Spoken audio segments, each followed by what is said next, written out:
There is a jealous ghost of love. Its shadow can teach you much about your soul just by its temptations entrapping your curiosity and fueling your infatuations. Each soul must walk every corridor of their fears, crossing the abyss of each fracture. That builds the resilience of tension in your psychic foundation of spirituality, to understand the values of holy love. In the Ulu way, moments of extreme fear, when the body tightens and the mind begins to imagine horrors, something ancient is exposed on many levels. The most potent is spirit shock, which does not arrive to punish you. It arrives to reveal. Always, it is fear that pulls back the curtain on unresolved shadows, not because you are failing, but because you're ready to see what has been buried sometimes from other lives. The imagination, when left untrained, will exaggerate danger, replay old wounds, and rehearse predictions of catastrophe. This is not weakness. It is a mind doing what it learned to do to prepare and survive. Living in combat zones on the knife edge of life every day has a strange ghosting to your extrasensory perceptions. For as you adjust, you feel more engaged and alive than ever before, and find it hard to return home to an incubated life of normality that does not overexpose your spirit. The remedy is not medications, but a spiritual practice of illumination. Go and sit with the lions.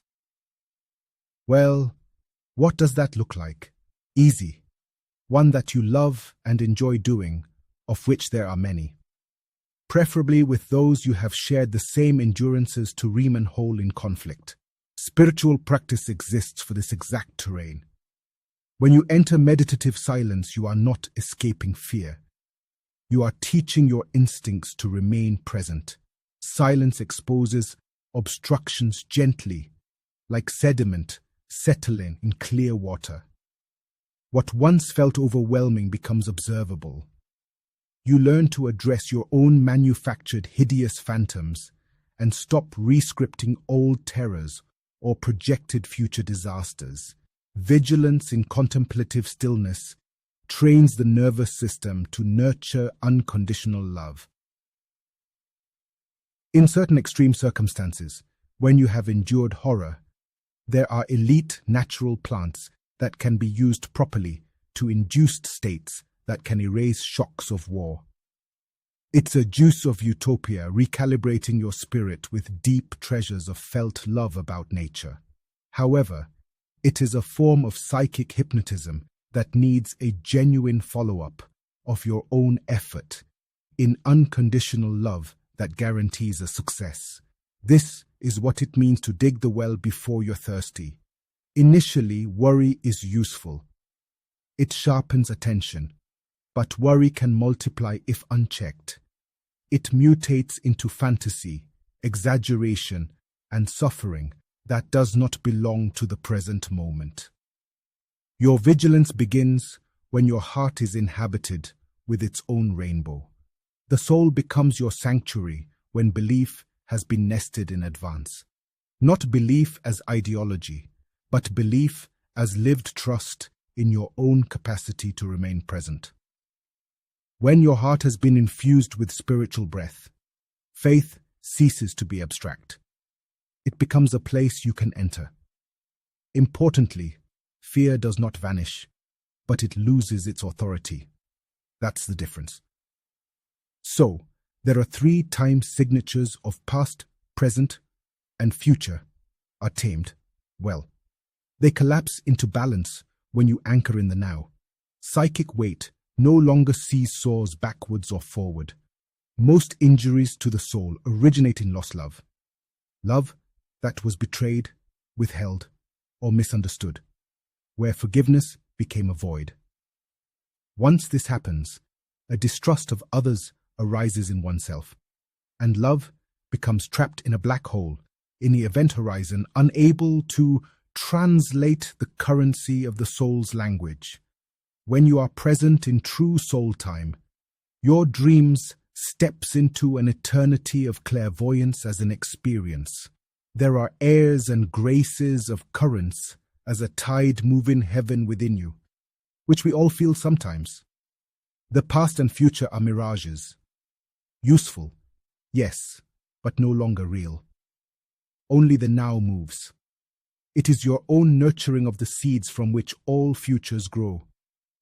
Your education trained you to divide reality into right and wrong, win and loss. But balance as a priority does not live there. Balance lives in equity, where no lesson needs to be repeated. When unresolved experiences are rehearsed unconsciously, they become recurring dramas with new costumes.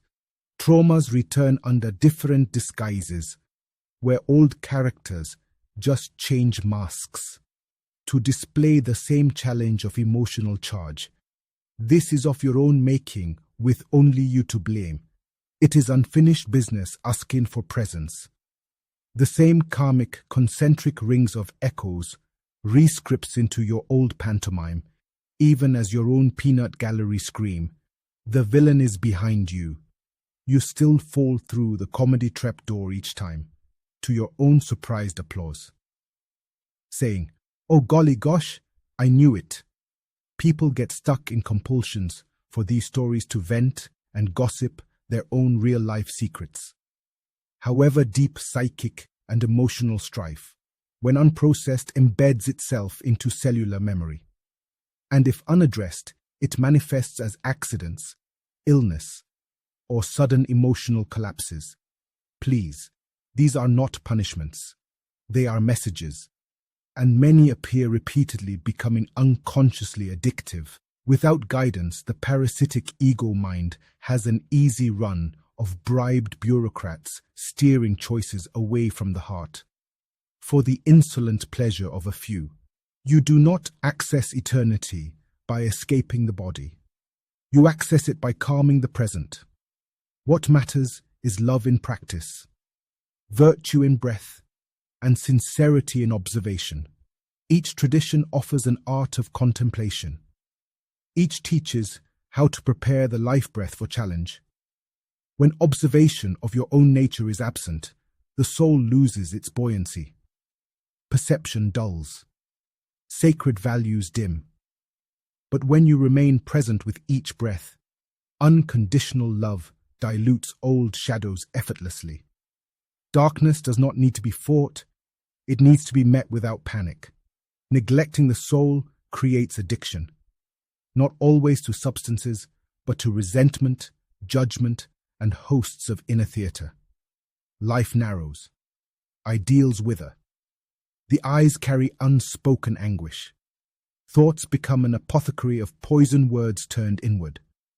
You imagine others as enemies while performing the entire drama alone. This is how illness begins when the soul is ignored. The heart is an acoustic instrument. Its rhythms send symphonies through the blood. When compassion is coherent, intuition opens before thought.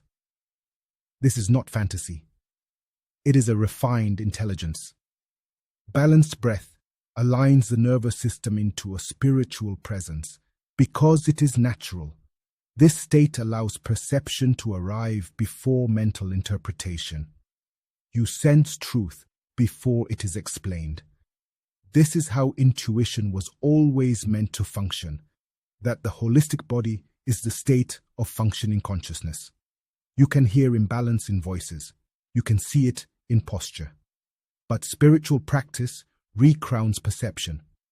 Common sense returns. Wisdom replaces reaction. Conflict resolves without violence. There is no fear outside of you. There is only perception rehearsing itself. There is nothing to fear but fear itself. Stay. Breathe. I am here. Your soul.